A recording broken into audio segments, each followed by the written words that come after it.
Hey gang, how you doing? Hope you're all having a fantastic week. Another guitar for you, and this time I am showing you my very first ESP. Now, just in case you hadn't noticed, and you know, it's not really easy to see, but you probably haven't noticed, but I'm a bit of a George Lynch fan. Don't tell anyone, right? But you might not have noticed. Obviously, I'm a bit of a George Lynch fan and stuff, and ESP Guitars was one of the guitars that I wanted growing up. And the last guitar I showed you, my self-built guitar, I'd obviously put the JKP logo on it and the Haji graphics from the George Lynch Skull and Snakes guitar and stuff. And that was very specific because this brand was the one that I really kind of gravitated to at the time. And in October 2002, in fact I looked this up, the 22nd of October 2002, I bought this, my very first ESP guitar, which is an ESP MII. Now this model is from around 1992, so it was already around like 10 years old at the time. This is the early production model of that guitar, and it was just such a special moment buying this guitar and then going to pick it up, because I actually caught the train from London up to Nottingham to meet the guy who was selling it at the train station. I literally was there for about 20 minutes, half an hour, just picking up the guitar, paying him the money, and then bringing it back in its case and coming home, and I have an ESP guitar and I still have it. So 2002, what's that, what, 15 years ago now? I've had this for almost 15 years ago. Doesn't get played much now because I have so many other guitars and stuff, but it's still such a beautiful instrument. This isn't how I originally had it, but I'll tell you a little bit about it first. So the body is made of alder, great tone wood, very resonant. It, you know, just has that alder tone, I guess. And this one actually originally came with, I think it was a JB humbucker in the bridge, and this is the SS100, I think, or SSL100 or SS100, the ESP neck pickup, which was originally in there. This is a Screaming Demon, which I'll tell you about in a second. The bridge is actually a Kayla Steeler Floyd Rose licensed bridge. Now this is a refined version of the Floyd bridge, and it is a really cool bridge. They're so beautifully made, very stable. It still keeps tune today, 15 years on, and you know, just some nice design features which were kind of just refinements of the original Floyd. Originally came with just the volume knob, which was still located here, but it had a three-way switch which used to be located there, and if you look closely you might be able to see where, you know, where it's been filled in.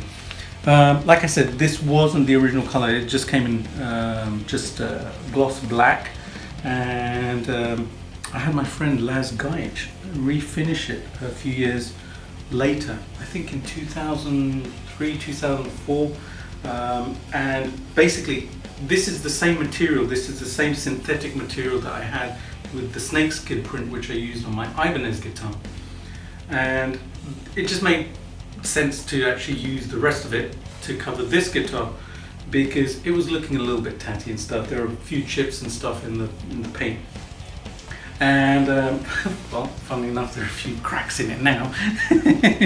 And this was really interesting because originally, once he finished it, there was like, you know, a very glassy finish and stuff, but obviously because it's a piece of material, it seems to have shrunk or something, and all of these cracks started to appear.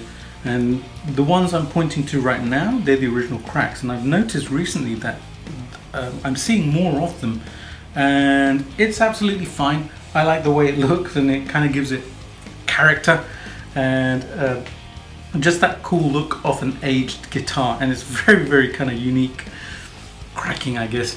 But Laz did a fantastic job of this originally, and it still looks great and plays great and stuff. So the bridge humbucker is actually a Screaming Demon.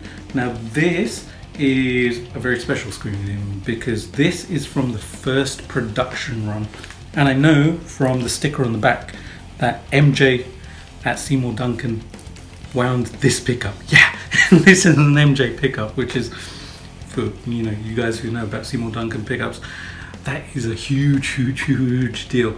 So this is from the first run. Not only that, but this was the first one purchased in London when it was released. So a little story about the pickup itself. Now, I knew about the Screaming Demon pickup because I'd been reading the guitar magazines and stuff, and I knew George was working with Seymour Duncan on the Screaming Demon. So I used to kind of study in central London, just down the road from Denmark Street, where all the guitar shops were, and they still are. There's a bunch of guitar shops down there. It used to be the guitar alley, basically. So I used to head down there pretty much on a weekly basis, or call them up and ask them when the Screaming Demon was coming out. And initially they were like, what the hell's a Screaming Demon? There's no such pickup. Nobody knew about it. I remember going into one store, and there was this guy there. He was like the proper rock star looking guy, long blonde hair. He was like 6 foot tall and stuff, archetypical kind of guitarist that you'd see on stage. And I remember going into this store and saying to him, I'm looking for a Screaming Demon pickup, Seymour Duncan Screaming Demon. He was like, what's a Screaming Demon? So I explained it was the George Lynch signature pickup, and he said to me, well, you're never going to sound like George Lynch anyways. He uses like $3,000 kind of amps and all this outboard gear and stuff, and I was kind of like seeping. I still want the Screaming Demon pickup. He tried to sell me something else and I didn't buy it. Anyways, sometime later, maybe 6 months, 9 months, or whenever it was, the Screaming Demon was released. And I remember calling up Rose Morris Guitars on Denmark Street, and this was when the store used to be on the corner. I called them up, and it was a Monday, and I just got back from university. I was back at my parents' house, and it was about an hour's train journey away from central London. I called them up, and just my usual weekly, hey guys, could you tell me if the Screaming Demon's in stock? And this time the guy said, yeah, we just got one in this morning. Which was amazing. So I had him put it aside, I headed into town and I purchased it.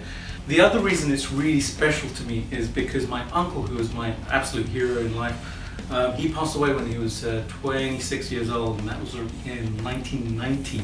And my grandmother had given me some money from his inheritance and stuff because I was so close to him.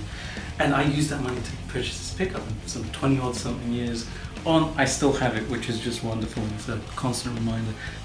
One of the best pickups that I have ever purchased, and it sounds just incredible. This pickup does sound different from the more modern Screaming Demons, in my opinion. I've had a lot of Screaming Demons on various guitars, and this guitar as well, and this one actually sounds warmer. It's a little bit less high end on it. Just love the tone of this. This is just a holy grail tone pickup. I should actually put this in Haji, which my Haji, my Skull and Snakes, I should say. But it's in here for the time being, and I may do that at some point so that it gets used a little bit more. Alright, so enough about the pickup. I've been talking about pickup for ages.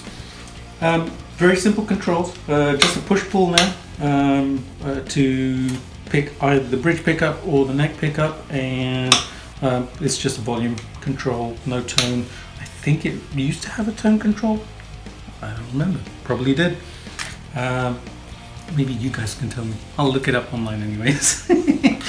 The neck is maple with a maple fretboard and obviously the ESP logo on it. I always wanted one of these pointy headstocks because it was ever so metal, and just loved the way it looked and stuff. Now, this wasn't actually my very first ESP actually. It was my first proper ESP, but I actually had an ESP LTD M100, one of the first ones, about a year before this, and I purchased it in Canada actually, and brought it back to the UK, and I played that, loved that guitar. But then this one came up on eBay, and I just had to have it. And you know what? I got this for like £275 at the time, which was just an absolute bargain, and I'm glad I bought it because it's just a wonderful instrument. Back of the head, got the ESP proprietary tuners there, probably made by like Shala or Goto or someone. They're really, really nice. They're really, highly geared and stuff. So you can fine tune the strings and stuff. Just beautifully made. And the back, as you can see, I've done some modifications to it. No, that's just me drilling a little bit too much when I was installing the pickup and drilling through the wood. I need to repair that. So there you go, guys. That's my very first proper, I should say, ESP, because I did have the M100 before this. But I played this so much back in the day because I only had a few guitars, and this felt really good. I went from playing the Ibanez, which I showed you last time, to playing this, and it was a different experience because the neck is a little bit chunkier, it's a little bit more comfortable on my hand, and I was able to play it just in a different way. The Ibanez is still a great guitar, but I remember getting this, and then the Ibanez was on the stand for a while because this got all the love.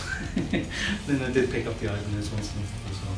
And I also used this on my GL 35 years video, my George Lynch 35 years video, for one particular track, and that was the one of Smoke This, because George had a double neck guitar with this type of headstock on it. And when I was thinking about which guitars to match up with the songs, this was the perfect one, so I did that whole kind of Smoke This thing with this one, which worked great. So that's this guitar for you, my very first ESP, my proper ESP. I would love to know what your first ESP guitar was, if you have ESP guitars. I know some of you will have. So leave a comment in the comments box below, or any other questions or comments you can leave them in the comments box below as well. And you can also reach me at my websites, jpalmer.com, guitarguru.co.uk, and all the social media stuff, which will be in the description box below. Have a great week. I've done a track with this guitar, and I'm going to show you right now. So enjoy, and I shall see you soon. See you later, guys.